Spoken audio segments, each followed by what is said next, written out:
In France, very few people know that IPCC has a kind of cousin, so to say. That is also a United Nations commission that was established in 1955. That is a special body to assess the potential dangers of ionizing radiation, the United Nations Scientific Committee on the Effects of Atomic Radiation. Same question, but I've got more to follow. So could you explain in a couple sentences why it was created and how it operates and what kind of production has been delivered by this body?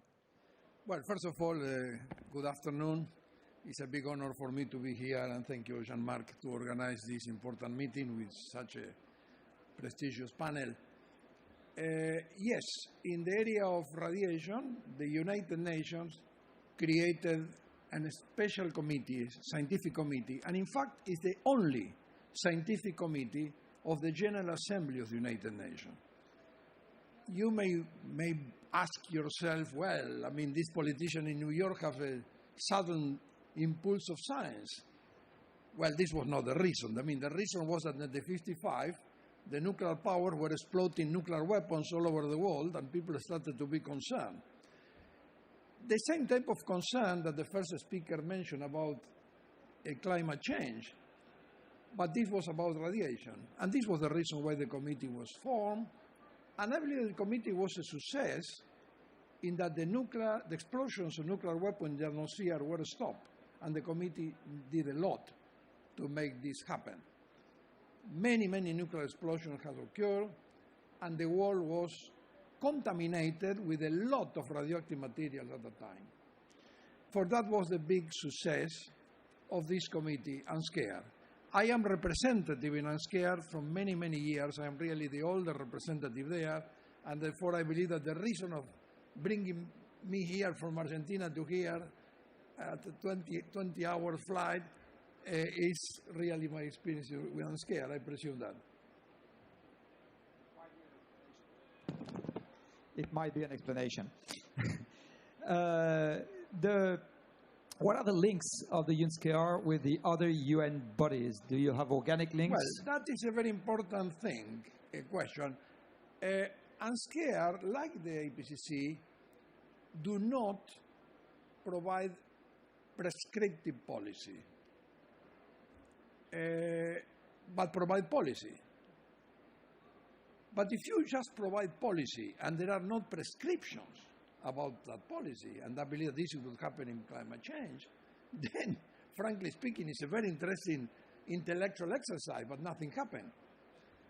In the case of UNSCEAR, UNSCEAR provides the science, but there are bodies in the United Nations that make the prescriptions. These bodies are headed by the International Atomic Energy Agency and supported by all the organizations of the United Nations which are relevant, the International Labour Organization, the World Health Organization, etc. And all together, they establish a standard of safety with clear numbers, saying this is safe and this is not safe. And this is what the nuclear industry have to do to provide safe nuclear power. Therefore, UNSCEAR is not prescriptive, but the United Nations became prescriptive. UNSCEAR provides the policy, and other organizations in the United Nations which have the statutory responsibility provide the prescriptions. The UNSCEAR, of course, assessing ionizing radiation, has looked closely and thoroughly at the two major nuclear accidents that happened on Earth, that is Chernobyl and Fukushima.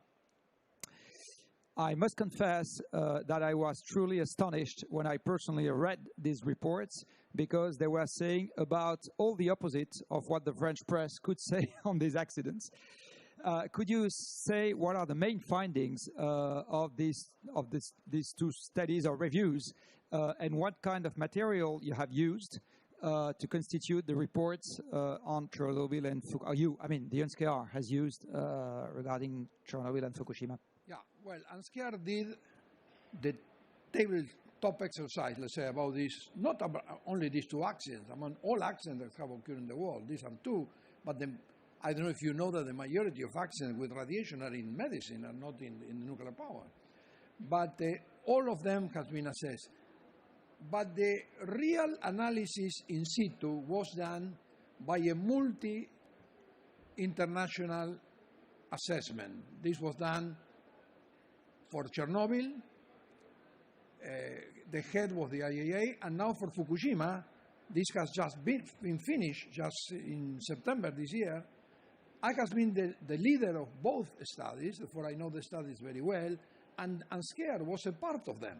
And then all the information was incorporated into a report to the United Nations General Assembly.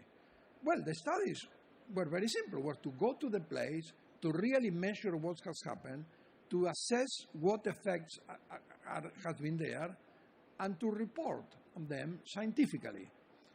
And as you said, our findings were completely different from what the media was saying. And it's interesting that, you know, many big politicians were involved in the result. For instance, people forget that in the case of the Chernobyl, the chairman of the final conference on Chernobyl was Angela Merkel.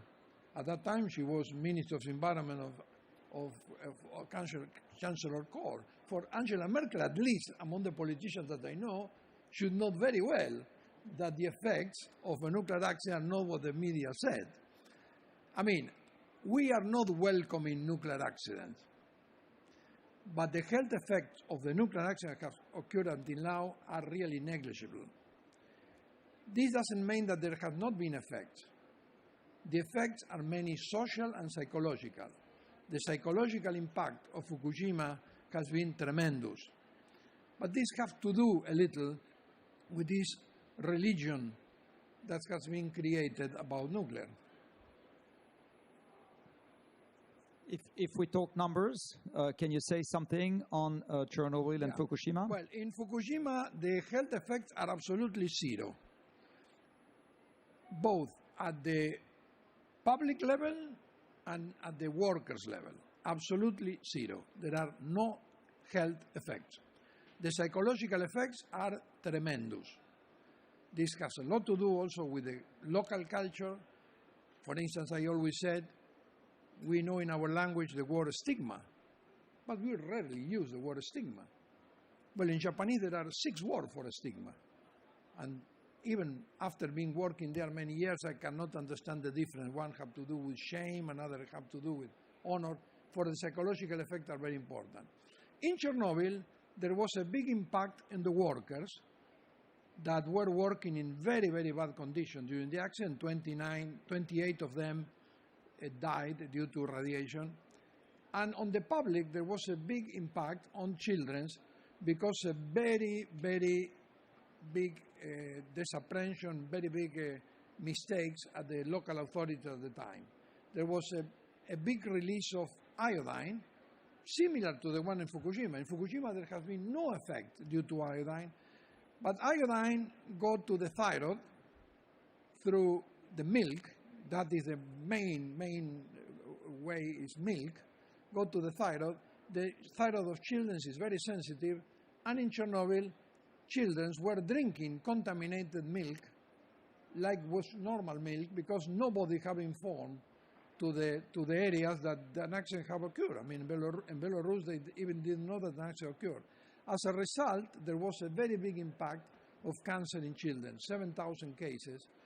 The thyroid cancer is not, fortunately, is not mortal. Therefore, these children have not died, but nobody liked to have his son with an operation of the thyroid, you know, to save their life. When you look at the issue of climate change, maybe not in the papers owned by the Republicans, but generally, when you look at the environment section, what you can read is aligned with the conclusions of the IPCC. As far as I know, this is much more rarely the case regarding nuclear, where most of the journalists I know don't even know of the existence of UNSCEAR. Yeah, that is a... Do you have an opinion on why? Yeah, no, well, I believe it's a mea culpa. I mean, UNSCEAR is very well known at the scientific level in the nuclear area, let's say, or people working with radiation know very well UNSCEAR, they work with UNSCEAR.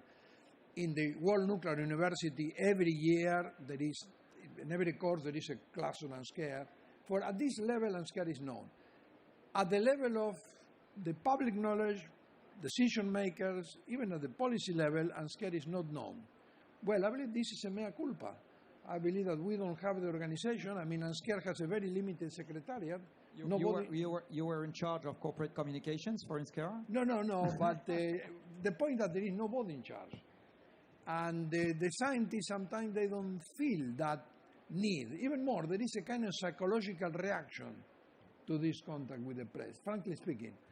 And I believe this is being corrected now. I mean, one of the major decisions of the General Assembly, UNSCEAR is reporting to the General Assembly every year. Every single year there is a report. Every 4 years there is a main report full of data. And in the last report, the General Assembly have instructed us to make a better outreach than the one that we have had until now. Is it possible that in a number of papers, the people that I would say advocate and the people that are scientists talk to the same journalists, and it's difficult for the journalist to understand how to make the difference between the two? So we go back to the limits between the people who are activists and the people who are scientists. Or in climate change, there is no difference between the two. I mean, the activists basically base their action on the the conclusions of the IPCC. And in the nuclear field, at least in a number of countries, the activists base their activism on conclusions that are not that of the UNSCEAR. Do you think it gets just journalists lost, and it's part of the explanation?